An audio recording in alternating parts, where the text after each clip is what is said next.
Good afternoon, students. So welcome to the very last lecture of the spring session 2022. And I want to wish everybody a happy summer session. And I'm doing this lecture using Google Chrome, Google Meet, because my regular Zoom lecture is not working. So if you're trying to join the classroom, you're not going to find me there. You're going to find me here at Google Meet. So right now, I'm going to do my lecture by just talking about it. So I'm going to do it in two parts. So I'm going to do this part in which I'm talking about the week 12 lecture. And then later on, I'm going to post a separate video where you can see what I'm talking about. Normally, I have the two together, but today I have to do the two separately because of technical difficulties. So what I'm going to do today is just to give a straight lecture without any notes and with just talking. So today's lecture is going to be about APA, different kinds of body paragraphs, different kinds of introduction paragraphs, and different kinds of conclusion paragraphs, as well as sentence structure. So the first thing I'm going to go over is APA. And so you use APA whenever you have statistics, whenever you have percentages, whenever you have prices, hours, numbers, scientific fact, and population data. An example of statistical facts would be 80% of Americans are overweight. And so then you would have author, date, page number. Percentages. 80% of Americans are overweight. Then you're going to have author, date, and page number. Prices. The price of gas in California is $7. So where did I get that number, $7, from? And then you got to have the author, date, and page number. Hours. So people need to sleep 8 hours a day. So where did I get the 8 hours from? Then you have to cite the source as to who did the research to get the 8 hours. So then you would have author, and date, and page number. Any kind of numerical data, such as 80% of Americans are overweight. Then you have to have author, page number, and date. Any kind of scientific fact. So if you were to say that vitamin D from sunshine is good for your health, then you got to have author, date, and page number. Population. The population of the United States is 250 million. So where did I get the number 250 million? So obviously, then I need to cite the source because somebody had to do the census in order to get the number 250 million. And so therefore, you have to cite the source. Anytime you have any kind of number and you have a scientific fact or you have a date in 1865, the Civil War ended, then you have to have author, page number, and date. So in conclusion, whenever you have any kind of statistics, percentages, prices, hours, numbers, scientific facts, population data, historical data, medical data, scientific data, factual evidence, you need to cite the source because somebody actually did the research. And so to get those numbers, and so therefore you need to cite the source to avoid plagiarism. So the main purpose of your APA is to avoid plagiarism. And so when we do an in-text citation, we want to have the author, the date, and the page number. And then there are two kinds of quotes. You have a direct quote where you quote the source verbatim. Then you have to put in the quotation marks, and then you have to have author, date, page number. The next kind of quote is a paraphrase quote where you summarize the direct quote. In other words, you're summarizing the source. So if instead of saying 80% of Americans are overweight, that would be the direct quote. The summary, or if I summarized it, I would say most Americans are fat. Then you would say author and page number. So when you have a direct quote, you don't need to have quotation marks and and you don't need a page number. That's the difference between a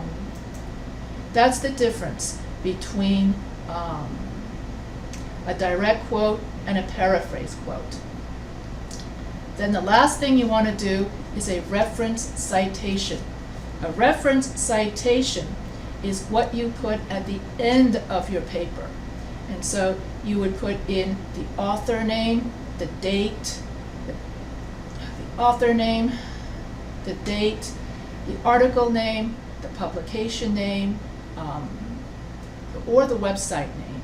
And then you have to say retrieved, today's date, website address. So that is how you would, and you would place your reference citation at the end of the paper after the last page. And so we use APA in order to avoid plagiarism and to give credit to the researcher. And so when we write an APA paper, we also have to double space our paper using Times New Roman size 12. And so if you have any questions about APA, you could always go to www.apa.org. That's the APA official website. You can also go to the Purdue Library that has excellent resources on APA. So that's enough for APA. So many students made mistakes in the forums where they posted their paper or they posted something and then all they put in was the web address. And so you're not supposed to just have only the web address as your reference citation. Your reference citation should match your in-text citation, so that if I have Smith 2022, then my reference citation should have Smith 2022, article name, and all of that, and all the rest of it. So the reference citation is the full citation, while the in-text citation is just a small part of that citation, just to give the reader to know where the information comes from. And so when we put the in-text citation, we put the in-text citation inside the body of the paragraph. And we try to have only one in-text citation per paragraph so that we don't overwhelm the reader. And so when we have an in-text citation, we use pie structure. So P would be the main point from the thesis. So let's say your thesis statement is smoking causes lung cancer, stomach cancer, and throat cancer. And so that's your thesis statement. You have your 3 reasons. Each of those 3 reasons become your body paragraph. So if body paragraph number 2 is smoking causes lung cancer, then you're going to, that's P. P is main point from thesis statement. I stands for in-text citation. And so here you would say 80% of Americans die of lung cancer before the age of 60. E stands for the explanation of that in-text citation in 5 sentences. So that's why you call it pie structure. So P is the main point, I is the in-text citation, and then the explanation of that in-text citation in 5 sentences. So that the 5 sentences would be, if somebody offers a teenager a cigarette, then that teenager should say no to the cigarette so that the teenager can live a long life. Since most smokers die at a young age, teenagers should avoid cigarettes at all costs. If an adult already smokes, that adult should quit smoking as soon as possible in order to elongate his life so that that adult can live to see his daughter and granddaughter get married. So, I fill in the rest of the body paragraph based on what that in-text citation means. So that becomes pie structure. So you don't want to overwhelm the reader with too many in-text citations. So just stick with one in-text citation. 80% of Americans die of lung cancer before the age of 60. That's it. Then you explain that in-text citation in 5 more sentences, and then you pivot to the next paragraph. not only does smoking cause lung cancer, but smoking causes throat cancer. Then you pivot to the next paragraph where you say smoking causes smoking causes throat cancer because, and then you do the same thing. You'll write another in-text citation where you say most smokers develop throat cancer because most people who smoke develop throat cancer, or 80% of people who smoke develop throat cancer. Then you have your Smith, date, and page number. That's a direct quote. Then you're going to write your 5 sentences about throat cancer and smoking. So that's how you would write, and then you would pivot to the next paragraph. Not only does smoking cause throat cancer and lung cancer, but it also causes stomach cancer. That would be a conclusion paragraph, conclusion sentence. As you pivot into the next body paragraph, smoking also causes stomach cancer. Then you have your in-text citation for that paragraph, and then you have 5 sentences. So to explain stomach cancer and smoking. And so you can write your entire research paper using high structure, so that in a 5-paragraph essay, you only use 4 in-text citations. So I hope that gives you an idea of how to insert APA in-text citations into a paper. In this way, you increase the amount of original thought of what you think and your implications of what you think that in-text citation means. That's the reason why we use only 1 in-text citation, so that we don't end up copying someone else's paper into our paper. Remember, the whole purpose of APA is to add objectivity and credibility to your paper, to make your paper more believable. Readers tend to believe you if you use other sources to corroborate what you wrote, so that the reader knows that you didn't just make it up off the top of your head. That's why we use. So whenever we write any paper, we want to make a claim and then back up that claim with credible sources. How do we find credible sources on the internet? I mean, there are thousands of hits. If I were to say abortion, is it moral or immoral? And if I were to just put it in Google, I would get thousands of hits, because then it would be mixed in with ads. And so when we want to find credible sources, we want to use the Kapow method. So the Kapow method means C, stands for currency. How old is the article? Is the article within 10 years old? If the article is older than 10 years, then that's obsolete. So that's C for currency. A, authorship. Who wrote the article? Was it an athlete? Was it an athlete? Was it a politician? And so if the article is not written by an expert, then that article is not credible. So you want your article to be written by a scientist, a doctor, a PhD, and you want ethos for your article. You want to make sure the authorship that it's written by an expert. So that's A for authorship.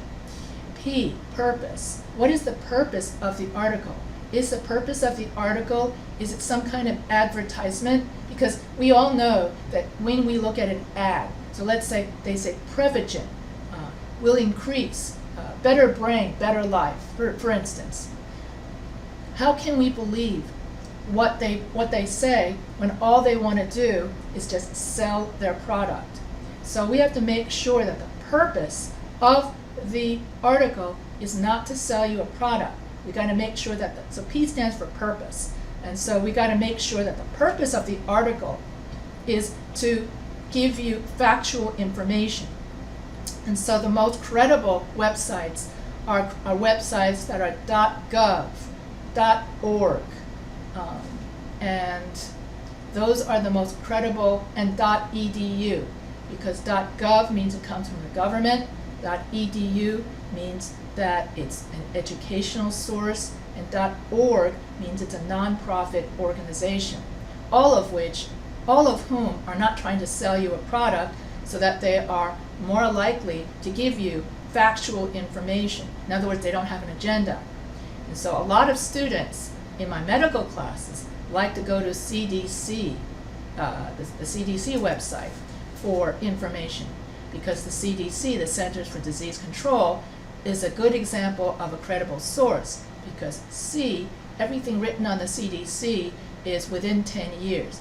A, authorship, it's written by experts, doctors. P, purpose, it's medical. So it's medical facts, scientific information, it's not an ad. Then O stands for objectivity. Objectivity means that they show you, they report both sides of an issue. It's not biased. So if you only talk about one side of an issue, then that means that issue is one-sided and biased. You always want to avoid one-sided information because that leads to fallacies. So O stands for objectivity, so make sure that it's objective. W stands for writing style. You want to make sure that the writing style is, how should I put it? The writing style is professional, and that it has 5-paragraph essay structure and no grammar mistakes. So we use CAPOW, C for currency, A for authorship, P for purpose, O for objectivity, W for writing purpose. And we use CAPOW in order to find out if our source is credible. And also, and if the source is not credible, then it becomes non-credible source. And an example of a non-credible source would be Wikipedia. We don't want to use Wikipedia or personal blogs. We don't want to use Wikipedia because anyone can upload any kind of information without any corroboration onto Wikipedia. So we do not want to use Wikipedia as an academic source. So we want to stick to Google Scholar. Anything from Google Scholar or your online library from your university are always credible sources. And the most credible sources are peer-reviewed articles. Peer-reviewed articles are the most credible sources, and you can get peer-reviewed articles from your online library. And you just go to the search engine box in your online library, you check the peer review box, and then all the hits you get will be databases and peer-reviewed scholarly articles. And another way of getting peer-reviewed articles, scholarly articles, is if you use Google Scholar instead of just regular Google. If you use regular Google, you get everything. Okay, get everything all mixed in, the ads, the good websites with the bad websites, everything.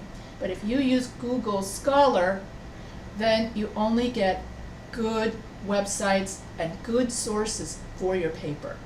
Okay, so that's easy to remember. That's why they call it Google Scholar. And so the next thing I'm going to go over, now that I'm done with APA and credible sources and that sort of thing, so that all of that means that you're going to have a credible paper. And another way of having a credible paper is to have ethos, pathos, and logos. And so ethos is the appeal to credibility. That means that it's similar to the authorship in CAPOW. It means that your paper is written by an expert. Ethos. Pathos means that your paper is written in such a way that you use descriptive language, you appeal to all 5 senses, and you're able to hook the reader to your paper, and you make the paper interesting. So that's appeal to emotion, pathos. Logos is appeal to logic. In other words, and that's similar to the writing purpose, writing style. It's similar to the writing style of CAPOW, where appeal to logic is logos, is where you have an excellent essay structure, and you have no grammar mistakes, and you have a reference list at the end of your article. So that makes so if your paper has ethos, pathos, and logos, then you have a valid argument. If your argument is missing any of those appeals, ethos, pathos, or logos, then your argument is a fallacy. And so we want to avoid having fallacies for our paper. So a fallacy is an illogical argument. And so so that's why you always, when you read any article, you have to think in your head, kapow. Then you got to think in your head, ethos, pathos, and logos. Does this article have ethos? Yes, good. Does this article have pathos? Check, good. Does this article have logos? Check, good. So if that article has ethos, pathos, and logos, then you know you can believe in that article. Another way is kapow. Is this article current? C. A, is it written by an expert? A. P, is the purpose not an ad? So if it's not an ad, that's good. O, is it objective? Yes. W, is the writing style professional? Yes. So that's so that after you do this many different times, you can do kapow in your head automatically. The way a pilot, before a pilot takes off, he has to go through a mental checklist of 100 items in his head about all the different parts of the airplane before he can take off, to make sure I've got the landing gear in place, I've got this, and it's all in his head because he's done it so many times. My point is, if you do the kapow and the ethos, pathos, logos, every time you read an article, to ascertain whether it's valid or not valid, whether it's fact or fiction, then it will become automatic. And in that way, you learn critical thinking so that you do not believe everything you read especially on social media. Social media is filled with non-credible sources and rumors and stuff like that. So you want to avoid that your paper becomes rumor, propaganda, conspiracy theory, and non-credible. You always want your paper to be credible, factual, objective, with no fallacies. So make sure you have ethos, pathos, logos. If you're doing a peer-reviewed forum, for instance, and you can look over other people's papers and think to yourself, does this student have ethos, pathos, and logos? Then you know, and she's not missing any of the appeals, and she has kapow, then she has an excellent paper. That's how you can tell when to believe something and when not to believe something, when something is a rumor and when something is not a rumor. So that is a good critical skill, thinking skill, for you to develop so that you don't believe everything everybody says. So that's it for, okay, so now moving on from APA, that was my first topic. Now moving on to the second topic, sentence structure. So in English, we have four kinds of sentences. And in this class, I've only gone over the first three. And when we studied for your sentence structure quiz, we only did the first three sentences. So in this lecture, week 12, we are going to go over the fourth kind of sentence structure. We're going to go over compound complex sentences.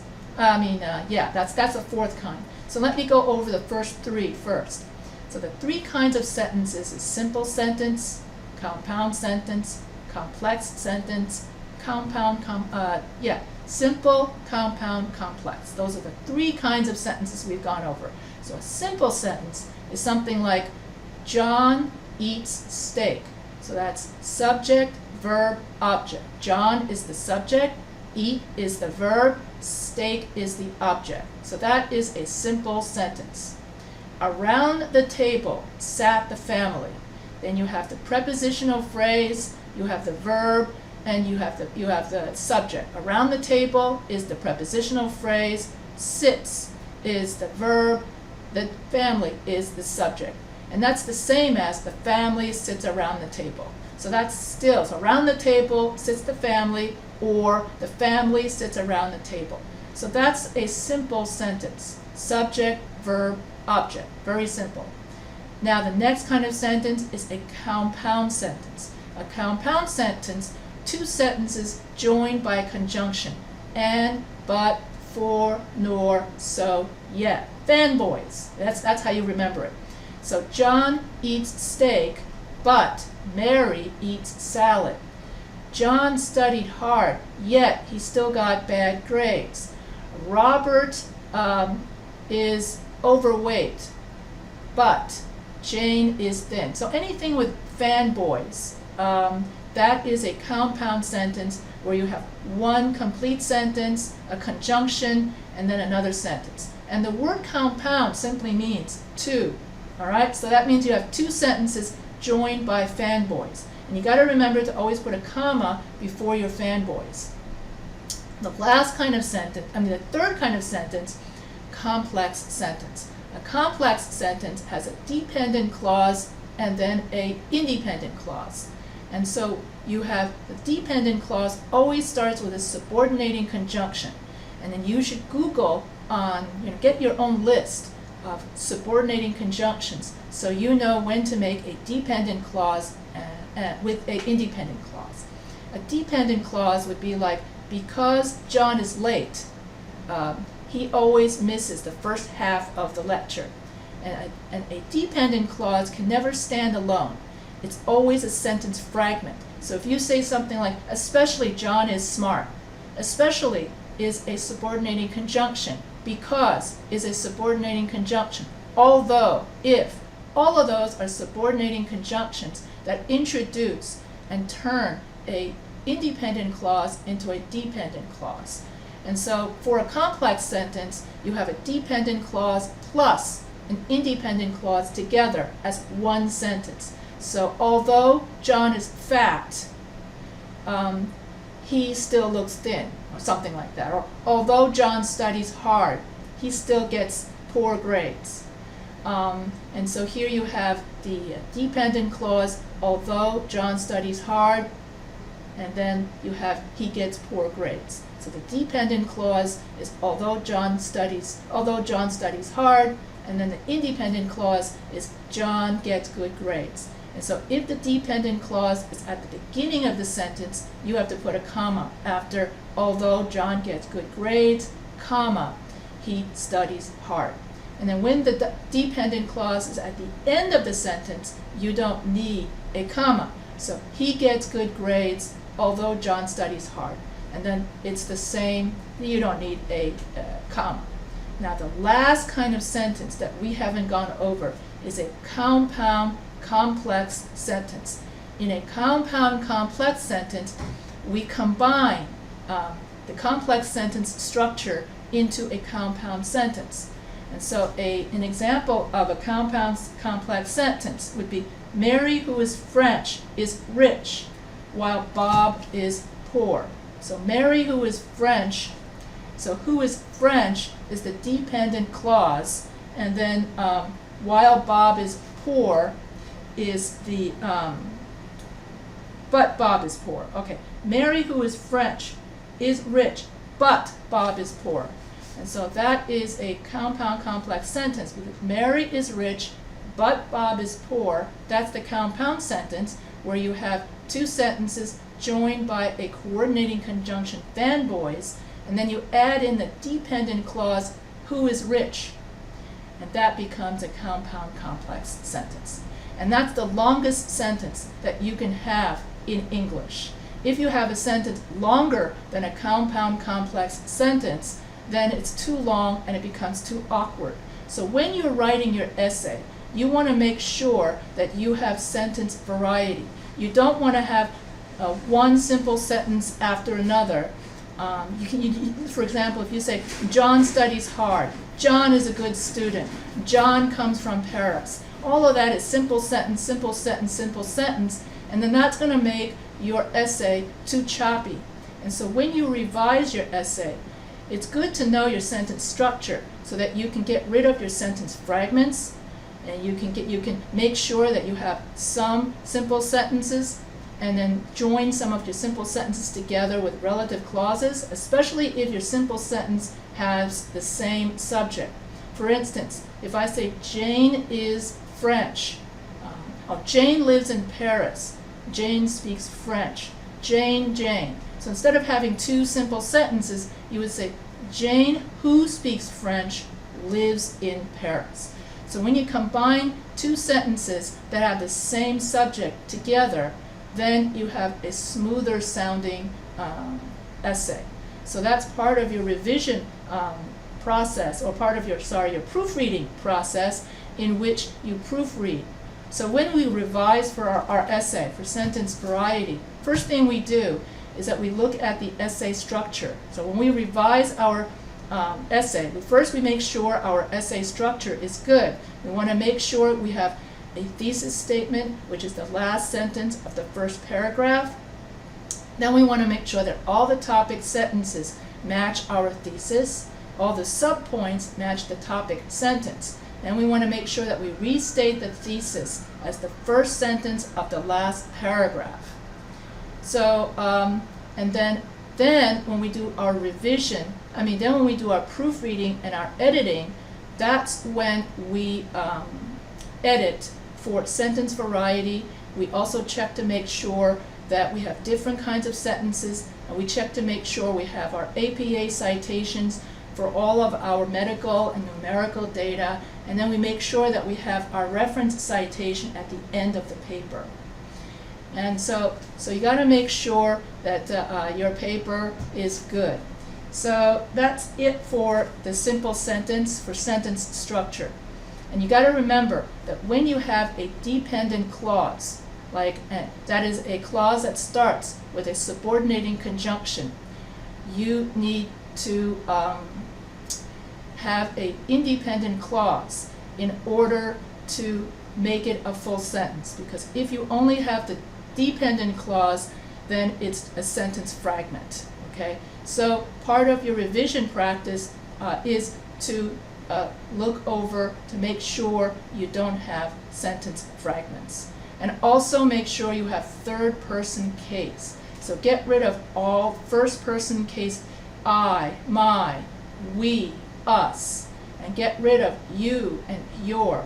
Because if we get rid of, and we stick to third person case for a more professional tone. And so when we write to our friends and family, that's when we use first and second person case. And then when we write to people at the workplace or for our teacher at school, then we use formal English and we use third person case. So you got it. That's part of your editing process, is to get rid of all of your you, your, I, my, we, our, that sort of thing, and replace it with people. So if I were to say, I need to exercise to keep my body fit, okay, we want to get rid of all of that first person case and stick to third person case. And you would say, people need to exercise to keep their body fit. So when we do third person case, we're writing about other people. And this way, when we write about other people, this makes our academic essay sound more professional. It makes it sound like it's not just our personal opinion or our imagination. But when we are writing creative writing, like in poetry or fictional writing, that's when you can use first and second. Actually, in fictional writing, you have the choice of writing first, second, or third person based on what kind of narrative. That whole thing belongs in a creative writing class. Okay, that's the difference between academic writing and creative writing. In creative writing, you can use first person, second person, third person case. But in academic writing, and creative writing is when you're writing for a book, when you're writing fiction, when you're writing a fictional book. Anyway, and then for academic writing, you have to have third person case because you're writing about another person. And you're doing research about another person. Now I'm going to get to my third topic, different kinds of introduction. So far in this class, I've only gone over the funnel introduction paragraph. So in the funnel introduction paragraph, you have a hook that grabs the reader's attention.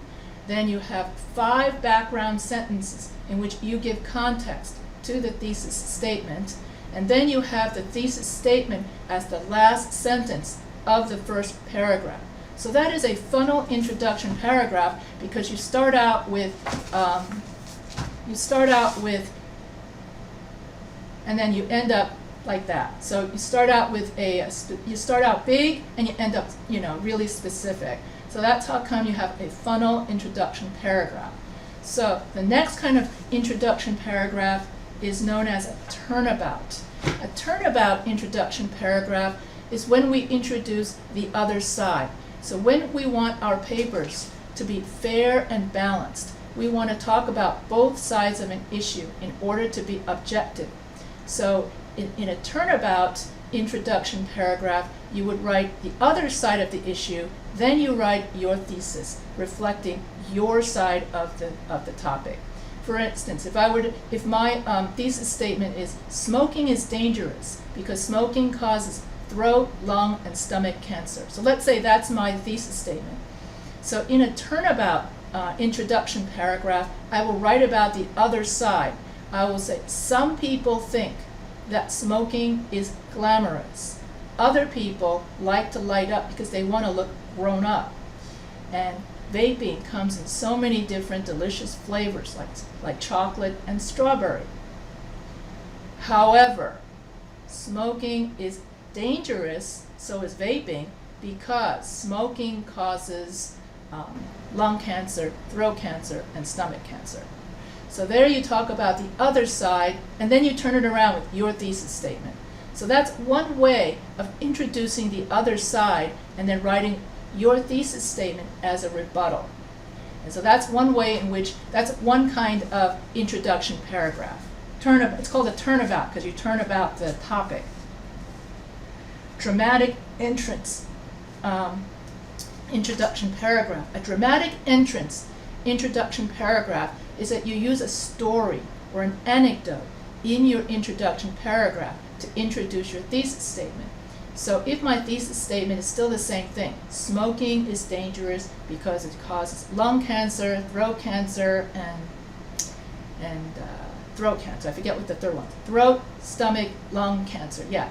And so then I would use a story in the beginning. So I would say something like, Betty has been smoking since the age of 14. Now Betty has terminal lung cancer. She has a tube in her throat.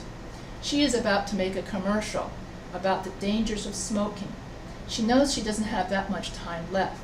Now the cameraman has finished doing Betty's makeup, and the cameraman is now motioning for Betty to speak. So Betty speaks. Hi, my name is Betty. I've been smoking since the age of 14. And as you can see, I'm talking with a tube in my throat. Don't end up like me. Don't start smoking. Don't ever start smoking. Then the commercial wraps, and Betty has made the commercial for her grandson so that he doesn't vape and smoke and end up like her. Therefore, now I'm getting into my thesis statement. Therefore, smoking is dangerous because it causes lung cancer, throat cancer, and stomach cancer. So here I talk about Betty, and I talk about her situation, and I introduce Betty in my in my dramatic entrance, and I use her as dramatic entrance introduction paragraph. And so Betty is an example. So if you're a nurse, you can use a patient case study to introduce your thesis statement. So remember that your thesis statement is the last sentence of your thesis statement and of your last sentence of your introduction paragraph. So therefore you always need to have 5 sentences before your thesis statement. And so remember that your intro is a hook, 5 background sentences, and then you have your thesis statement. The next thing I'm going to cover are different kinds of body paragraphs. So an expository body paragraph. So a body paragraph is what's in the middle of your essay. And your body paragraph supports your thesis statement. And so there are 4 kinds. You've got the expository body paragraph, narrative body paragraph, persuasive body paragraph, descriptive body paragraph. In an expository body paragraph, you're giving facts. you're giving percentages, like 80%. That's when you use the pie structure, okay? You're giving the P, main point, I is the in-text citation, and then you have your E for the explanation of that in-text citation. So when you're using pie structure, that's when you're using a expository body paragraph, because an expository body paragraph is when you're just giving facts to the reader about your topic. So that is one kind of body paragraph. A narrative body paragraph is similar to dramatic entrance, in which you use a case study. You tell a story. So if I were when I use the Betty example, for example, if I say smoking causes lung cancer, for example. Now, let's say that's my, body paragraph. When Betty was 14, let's stick with the same character. When Betty was 14, her best friend Jennifer offered her a cigarette. Betty wanted to look glamorous and grown up, so she started smoking, and she hid the fact that she was smoking from her parents. And by the time her parents found out, Betty was already 18.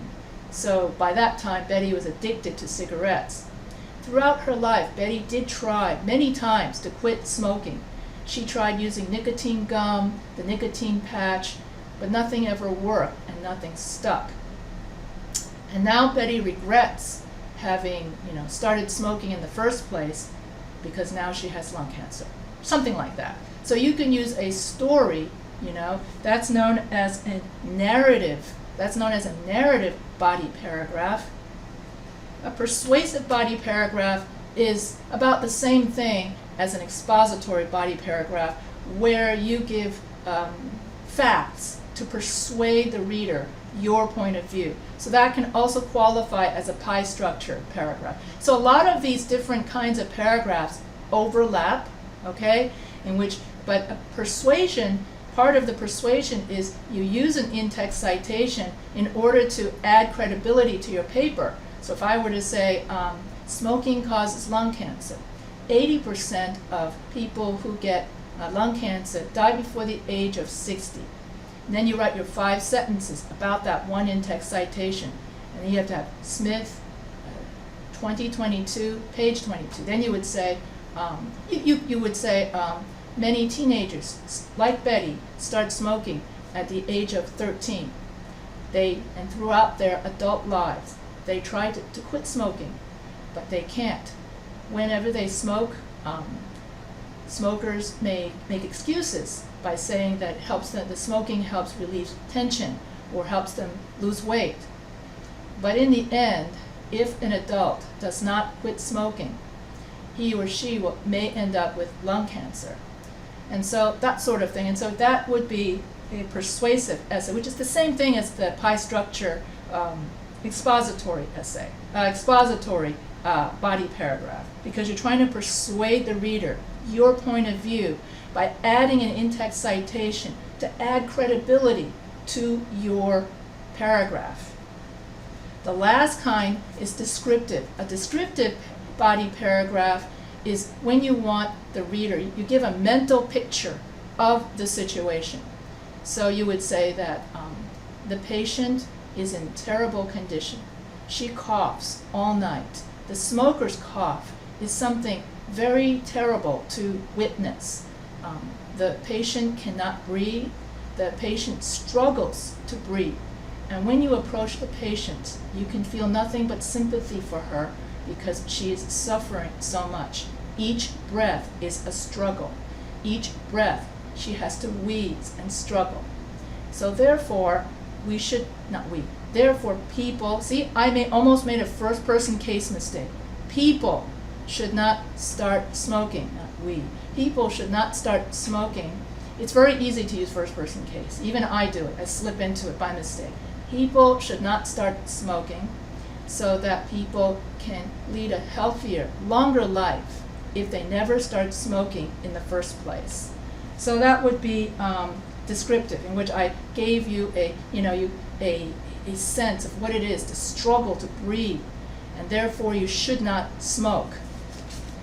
All right, now I'm going to go those, and so that way I covered the different kinds of introduction paragraphs. Okay, the different kinds of introduction paragraphs is the funnel introduction paragraph, the turnabout introduction paragraph, the dramatic entrance introduction paragraph, and then the different kinds of body paragraphs are the expository body paragraph, narrative body paragraph, persuasive body paragraph, descriptive body paragraph. So the last kind of, and now I'm going to cover different kinds of conclusions. And so the first kind of conclusion, the kind of conclusion that I've been teaching you all along, is the summary conclusion paragraph, where you summarize the highlights of your essay. So the first sentence, so a conclusion paragraph, you restate the thesis statement as the first sentence of the last paragraph. So then you would say, smoking is harmful to your health. I use your, here, second person case. See, even I make that mistake. Smoking is harmful to a person's health because smoking causes lung cancer, smoking causes throat cancer, and smoking causes stomach cancer. And so that would be a restatement of my thesis statement in the first sentence of the last paragraph. Then I write 5 summary highlights from the essay. In this essay, the reader finds out about Betty's final diagnosis, and Betty is dying from lung cancer because she started smoking at the age of 14. It is hard to listen to Betty struggle to breathe as she does her commercial for her grandson. It was her last gesture.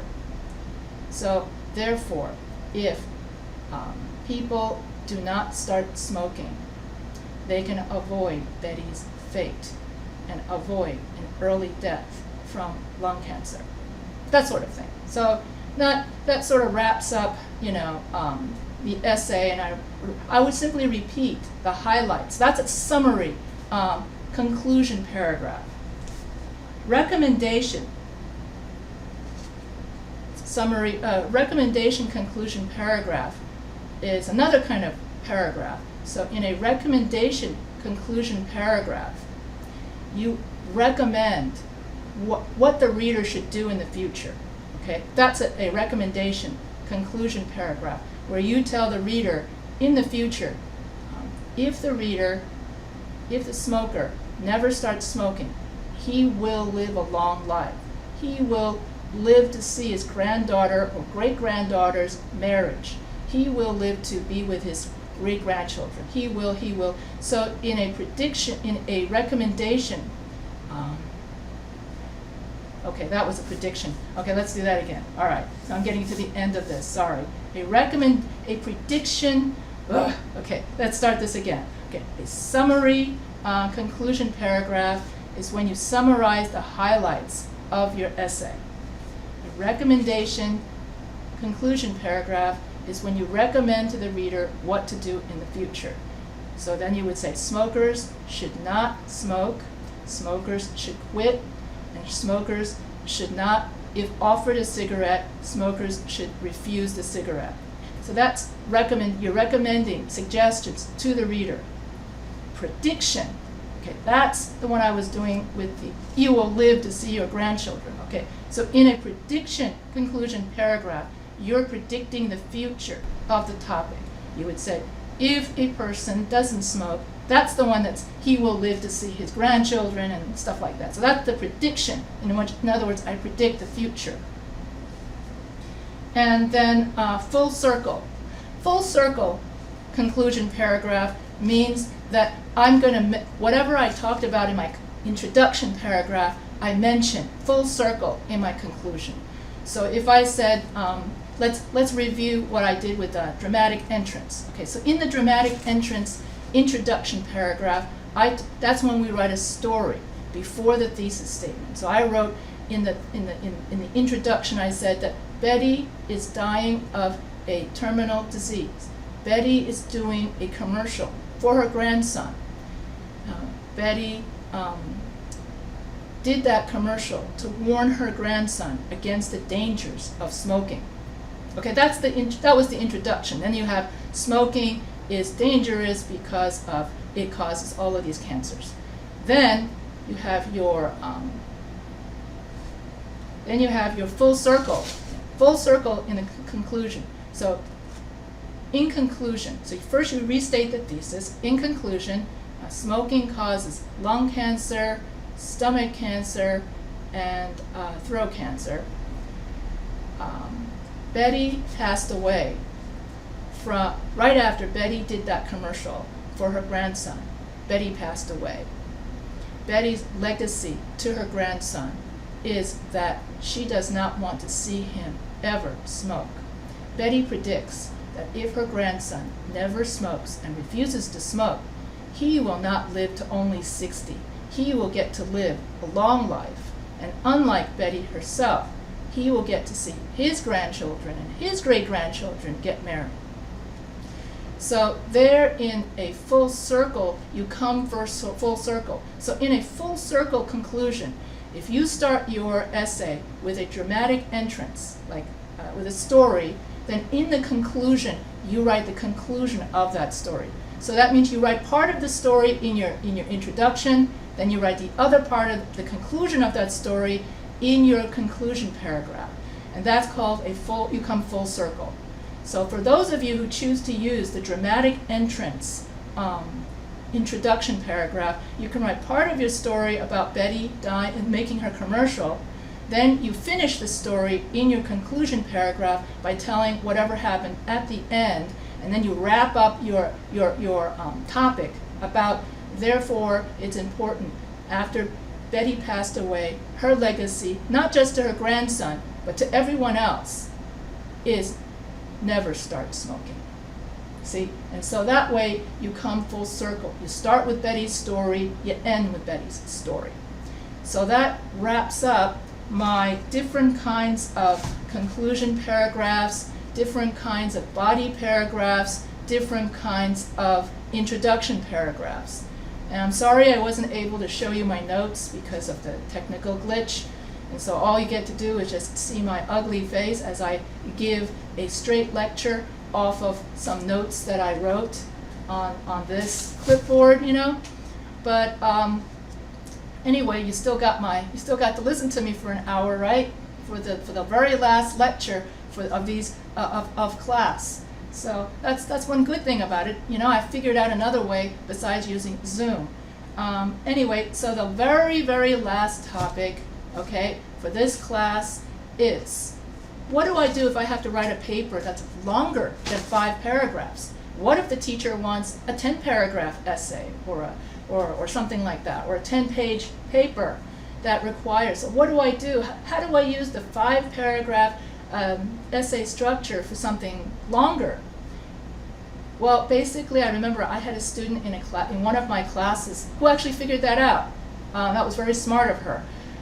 Basically, what you do is, instead of, for instance, if I have my thesis statement, the same thesis statement, smoking is dangerous because it causes lung cancer, throat cancer, stomach cancer. And in a 5-paragraph essay, then I write 1 paragraph about stomach cancer, 1 paragraph about throat cancer, and 1 paragraph about the other cancer. Well, if you're going to make it longer, then you would write 5 paragraphs about lung cancer, 5 paragraphs about stomach cancer, 5 paragraphs about throat cancer. So you simply increase the amount of paragraphs under each heading, and then each of the reasons in your thesis statement becomes a heading. Same token, you want to write a book about the dangers of smoking? Chapter 1, which is like 100 pages, it would be smoking and lung cancer. Chapter 2 would be another 100 pages about smoking and throat cancer. Chapter 3 is another chapter about smoking and stomach cancer, 100 pages. There you got your 300, and in your introduction part of your book, and your introduction could be 50, your introduction could have so many paragraphs, 50 pages, and then at the very end of the last page of your introduction. In other words, a 50-page or whatever, however long you want to make it, that very last sentence of however long your introduction is, that's your thesis statement. That's how you write a book, okay? Open up any book and you'll notice that some writers are going to write a really long, sometimes it's called a foreword, sometimes it's called an introduction. It's right after the dedication, where thank you, John, thank you so-and-so for helping me with the book, and then you have your introduction, then you have the thesis statement at the very end. And a lot of times the thesis statement is also in the title of the book. So basically that's how you would, in a nutshell, that's how you would write beyond the 5-paragraph essay structure. So no matter what you write, you are going to use in some way or some form the 5-paragraph essay structure, where you have your introduction, your body paragraphs, and your conclusion. In a book, it's going to be the introduction chapter, the body chapters, and the concluding chapter, okay? That sort of thing. So that's basically how you would do it in a book. If you're going to write your capstone paper, that's your senior paper. That's after 4 years of college. Some colleges make you write a 80-page paper, that sort of thing. That's when you write 8 chapters or 5 chapters of smoking causes lung cancer, smoking causes. But for each heading, you got to make sure you got the same amount of paragraphs. You can't have one paragraph, say, for lung cancer, then 1,000 paragraphs for stomach cancer. You look totally out of balance. So you got to make sure that whatever number of paragraphs you have for each heading is equal, so that you look like, everything looks more balanced, okay? That you'll learn from your capstone professor. She will tell you all the different, what you have to do for your senior paper. Some colleges don't have capstones, okay? Some do. A capstone is a senior paper. Some colleges, it takes you a whole year to write a senior paper. Some colleges, it takes 1 semester. It all depends on the college. And some colleges have no senior paper at all. So it all depends on your program, it all depends on your department, and it all depends on your college. But anyway, that's not the point. The point is, if you're going to write something beyond the 5-paragraph essay structure, all you have to do is make each section of your thesis statement, the 3 reasons, longer, and make sure each section is the same, the same length, And then you use a heading, smoking and lung cancer, smoking and throat cancer, smoking and some other cancer, or whatever. Then you have your conclusion, in which you summarize. And also a note on the conclusion paragraphs, they all overlap. You can have a conclusion paragraph that has all 4 kinds of conclusion paragraphs. You can write a conclusion paragraph that is a summary, that has recommendation, that has predictions, and full circle. Okay, so it is possible to mix and match all of these different styles together. Same token with body paragraph. You can have a body paragraph that's expository, persuasive, and narrative, all in one paragraph or across different paragraphs. So it's not just one paper with only expository or only persuasive. You want to give your writing variety. If you use only one style throughout your paper, it becomes very boring.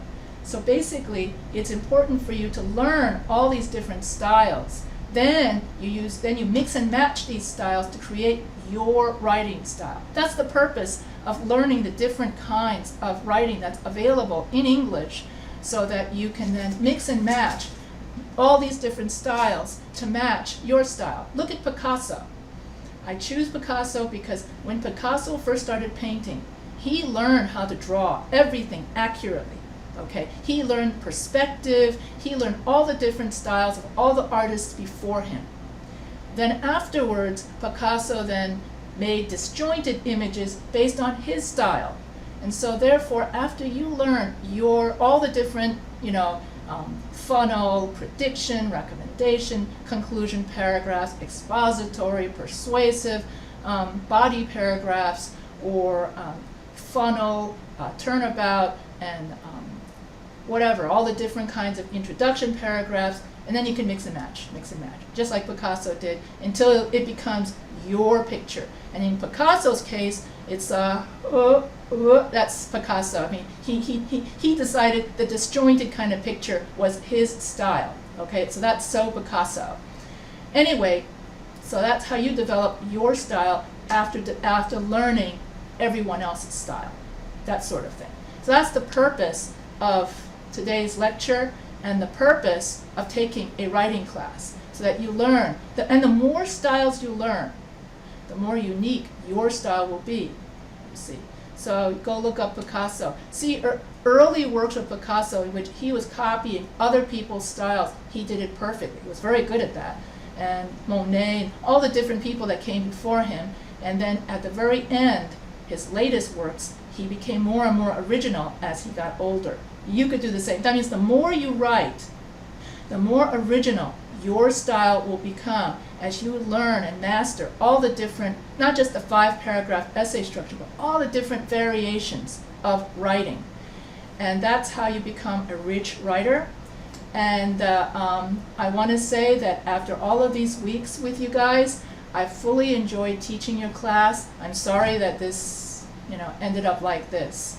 So, if you have any questions about my lectures, okay, you can always email me. So this ends my last, not quite a live lecture, but this ends my lecture on different kinds of body paragraphs and different kinds, and this summarizes, and I guess I could use it for both my classes, the 12-week one and the 8-week one, because I'm currently teaching both at the same time. So I think I'm going to use it for both, use this lecture for both. So for both my classes, my 8-week students and my 12-week students, it has been an honor teaching you both, and I loved the interaction in both my 12-week and my 8-week classes, both of you. And I will send you the lecture notes, even though it's going to say week 12, because I started out teaching the 12-week classes first. And I only transitioned to 8-week classes later. So that's why I have so much material for 12-week classes. Anyway, but no matter what, you all need to learn and different kinds of writing styles so that you can all become good writers. Remember, the more you write, the better you get. And this is Professor H signing off into cyberspace.